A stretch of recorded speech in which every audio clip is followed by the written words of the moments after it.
Good morning. Welcome to my channel Rosra ITI class.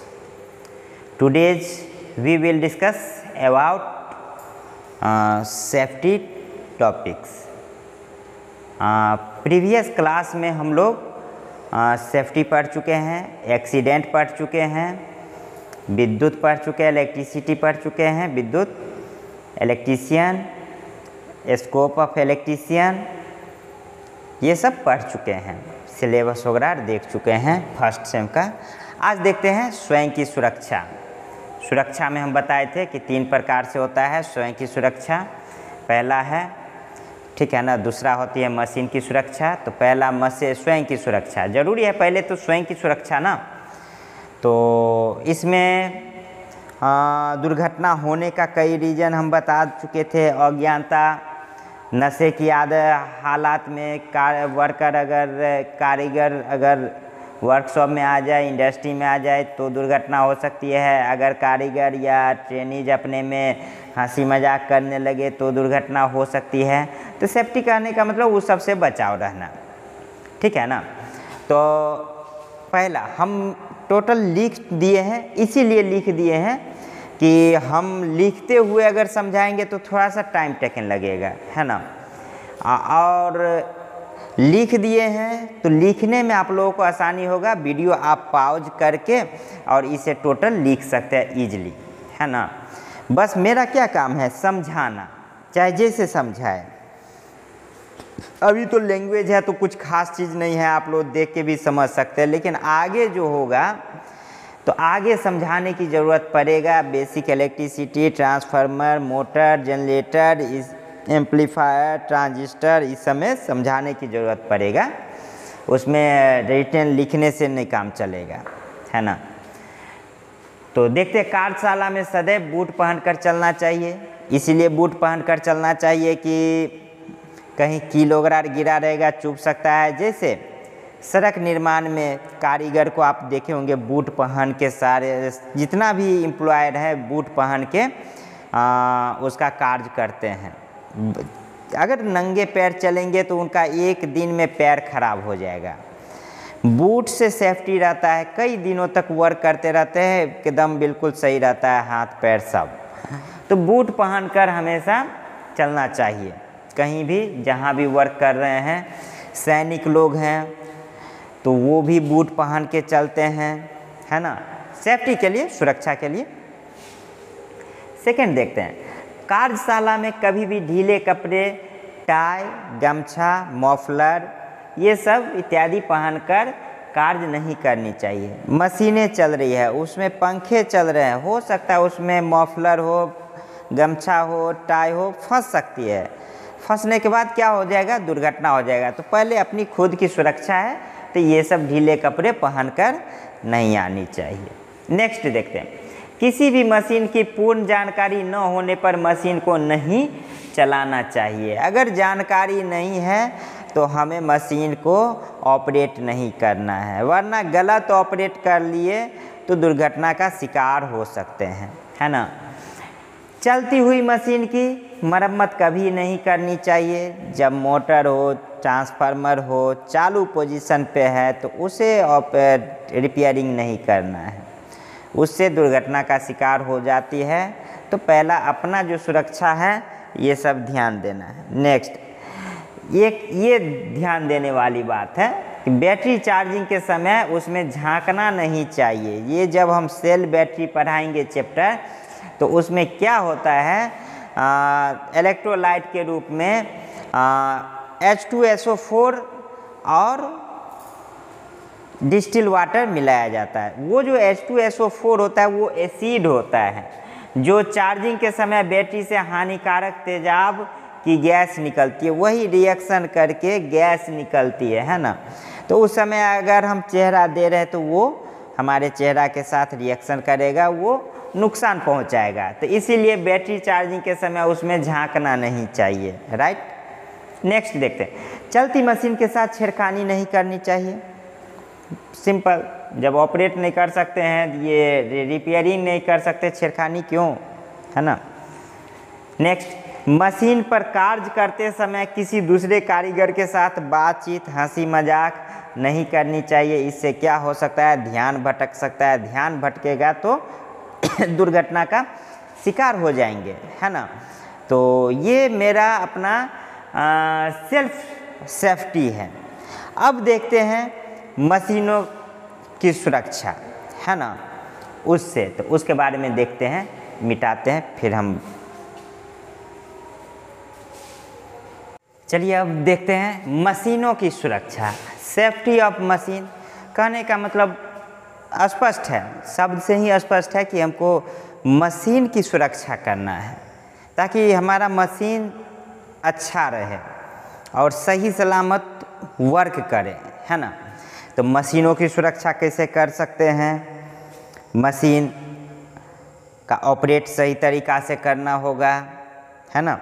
Machine पे, चलती machine पे hammer वगैरह या फिर मरम्मत या छेड़खानी नहीं करनी होगी, है कि नहीं।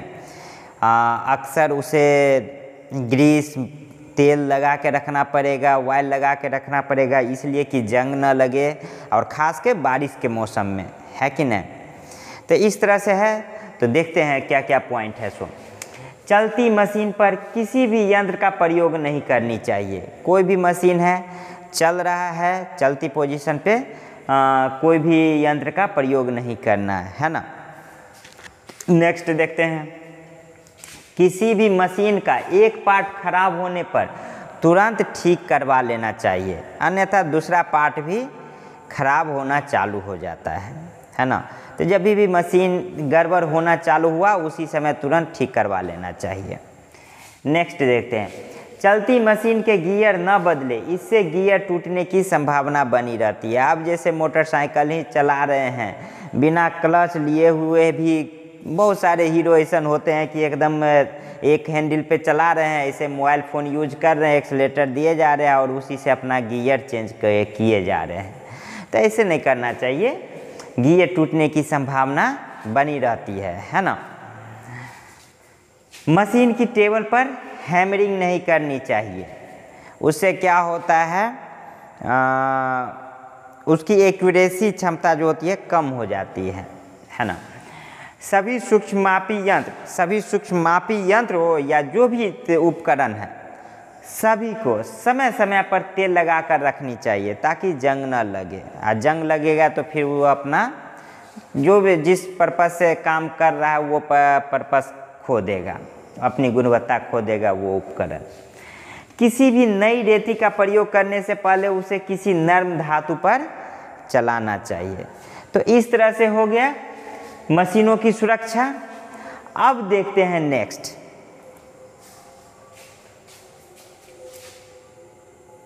चलिए अब देखते हैं कार्यखंड की सुरक्षा, सेफ्टी ऑफ वर्क पीस। इसमें क्या है कि जब हम जॉब बना रहे होते हैं तो जॉब बनाने से पहले जॉब के बारे में अच्छे तरह से समझना पड़ेगा, नहीं तो फिर जॉब नहीं बन पाएगा।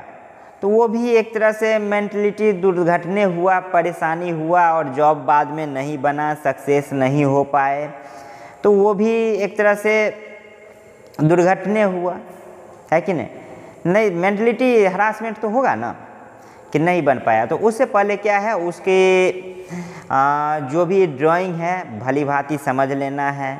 जब जॉब को हम कटिंग करना है तो कटिंग एग्जैक्ट पॉइंट पे आना चाहिए, उसके लिए एकदम सही तरह से सेट होना चाहिए। उसके लिए जो कटिंग टूल्स है वो सही इस्तेमाल होना चाहिए। सूक्ष्म मापी यंत्र से अगर मापते हैं तो जिस तरह का है उस तरह के यंत्र से मेजर करना है। तो वही चीज़ पॉइंट के रूप में हम लिख दिए हैं। तो यहाँ देख सकते हैं, जॉब को बनाने से पहले उसकी ड्राइंग को भली भांति समझ लेनी चाहिए। किसी भी जॉब को मशीन पर बांधने से पहले जॉब की आकृति के अनुसार उसकी सही क्लैंपिंग का प्रबंध करना चाहिए। जॉब को भली भांति मशीन पर बांधने के पश्चात सही कटिंग टूल्स का प्रयोग करना चाहिए। जॉब बनाते समय जॉब की माप के लिए उसकी सूक्ष्मता के अनुसार ही साधन अपनाया जाना चाहिए। जैसे रफ माप के लिए स्टील रूल, सूक्ष्म माप के लिए माइक्रोमीटर या वर्नियर कैलिपर्स। हेक्सा ब्लेड से कटिंग करते समय कूलेंट का प्रयोग करना आवश्यक है, क्योंकि हेक्सा ब्लेड जब इस्तेमाल करते हैं तो वो काटते काटते हीट जनरेट होता है, वो गर्म हो जाती है। अगर उस समय कूलेंट का प्रयोग नहीं करेंगे तो उसका जो धार होता है उसका अपना क्षमता खो देगा, है ना। तो इसी वजह से वो कूलेंट का प्रयोग उसमें करना चाहिए। अब जो है सो नेक्स्ट चैप्टर स्टार्ट करेंगे, सुरक्षा संकेत। ये जो टॉपिक है इस चैप्टर का, इसी ऑक्यूपेशनल सेफ्टी एंड हेल्थ में ही है सुरक्षा संकेत, जो कि इस चैप्टर का सबसे ज़्यादा मोस्ट VVI टॉपिक है। चूँकि 12 नंबर का ड्राइंग होता है, 12 नंबर का WCS होता है, और 100 में 12 दूना 24 घटा देने के बाद जितना बचता है शेष रेस्ट ट्रेड थ्योरी हो गया। तो ये जो टॉपिक है, यानी तो ड्राइंग में पूछे या ट्रेड थ्योरी में पूछे, एकदम पूछना तय है। ट्रेड थ्योरी में कैसे पूछेगा, तो पूछ सकता है निषेधात्मक चिन्ह का बॉर्डर कौन सा कलर का होता है या किस आकृति का होता है, और ड्राइंग में इस तरह का 4 आकृति दे देगा, उसमें से कहेगा निषेधात्मक चिन्ह का आकृति बताएं, तो कहीं ना कहीं ये पूछ ही देगा। तो इसीलिए इस जो अगला टॉपिक है उसे अच्छे से पढ़ना है ना।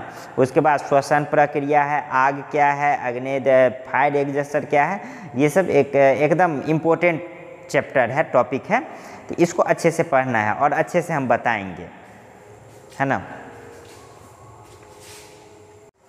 चलिए देखते हैं अब सुरक्षा संकेत। सुरक्षा संकेत निम्नलिखित 4 प्रकार का होता है, जिसमें पहला हम देखते हैं निषेधात्मक संकेत। निषेधात्मक संकेत इस तरह क्या होता है, इस संकेत में विशेष प्रकार के कार्य को मना किया जाता है। निषेधात्मक संकेत विशेष प्रकार के कार्य को मना किया जाता है कि यह कार्य नहीं करना है, जैसे नो स्मोकिंग, तो एक से जलती हुई सिगरेट का की आकृति पर एक क्रॉस बार और एक वृत्ताकार रहती है, तो उससे क्या हो जाता है, नो स्मोकिंग। इस तरह से डोंट रन, है ना, दौड़ते हुए आदमी पे क्रॉस बार कर दिया जाता है। तो ये सब क्या है, निषेधात्मक चिन्ह हो गया, संकेत हो गया। इससे ये जाहिर होता है डोंट रन, यहाँ पे दौड़ना मना है। नो स्मोकिंग, यहाँ पे स्मोकिंग करना मना है। तो इस संकेत में हम लिख भी दिए हैं अच्छे तरह से, जो समझा रहे उस चीज़ को लिख दिए हैं, ताकि आपको कॉपी पे अच्छे से नोट्स बन सके, ताकि एग्ज़ाम टाइम में रिवीजन करने में अच्छा अवसर प्राप्त कर सके, है ना। तो इस संकेत में विशेष प्रकार के कार्य करने को मना किया जाता है, निषेध किया जाता है ना। इस संकेत की आकृति वृत्ताकार होती है, वृत्ताकार है। क्वेश्चन ऐसा आता है, निषेधात्मक सिंबल चिन्ह संकेत की आकृति कैसी होती है, वृत्ताकार होती है, चतुर्भुजाकार होती है, त्रिभुजाकार होती है, किस आकृति की होती है, तो वृत्ताकार आकृति की होती है। इस संकेत की आकृति का बॉर्डर जो होता है सो किस कलर की होती है, तो लाल कलर की होती है। ये जो बॉर्डर जो होता है लाल कलर की होती है। इस संकेत में आकृति के किस कलर की होती है, तो काली कलर की होती है। ये जो आकृति जो होती है वो काली कलर की होती है। इस संकेत में एक क्रॉस बार होता है, एक क्रॉस बार है ना सब में, और सफ़ेद बैकग्राउंड होती है। ये जो पीछे का जो ग्राउंड कलर होगा वो सफ़ेद कलर होगा, है ना। तो इसी के साथ ये वीडियो हम समाप्त करते हैं, क्योंकि वीडियो लंबी हो जाएगी, है ना। तो ज़्यादा वीडियो लंबी भी नहीं होनी चाहिए। तो हम नेक्स्ट वीडियो में हम मिलेंगे, इसके बाद सेकेंड पार्ट में, मतलब पार्ट 4 में हम मिलेंगे, और आगे ऑक्यूपेशनल सेफ्टी एंड हेल्थ को ही अभी आगे बढ़ाएंगे, है ना। उसमें सुरक्षा संकेत हम पढ़ा देंगे, और आगे आग पढ़ा देंगे, आग के प्रकार पढ़ा देंगे, फायर एग्जस्टर पढ़ा देंगे, श्वसन प्रक्रिया पढ़ा के, और क्वेश्चन इससे जितना हो सके टोटल हम डिस्कस करा देंगे। उसके बाद हम नेक्स्ट चैप्टर में आएंगे। धन्यवाद। और जाते जाते ध्यान से, अच्छा लगे वीडियो तो लाइक, सब्सक्राइब एंड शेयर करना न भूले, है ना। इससे क्या जा रहा है, इससे लाइक सब्सक्राइब होगा तो उससे हम भी मोटिव होंगे कि हाँ इतना व्यूवर हुआ, इतना मेरा वीडियो अच्छा चल रहा है, रन कर रहा है, तो ट्रेंड में है, तो हमें भी अच्छा लगेगा। तो और भी प्रेरित होकर और भी अच्छे अच्छे वीडियो क्वांटिटी कंटेंट हम डालने की कोशिश करेंगे। धन्यवाद। आई होप कि आप लोग ज़रूर लाइक सब्सक्राइब एंड शेयर ज़रूर करेंगे। धन्यवाद।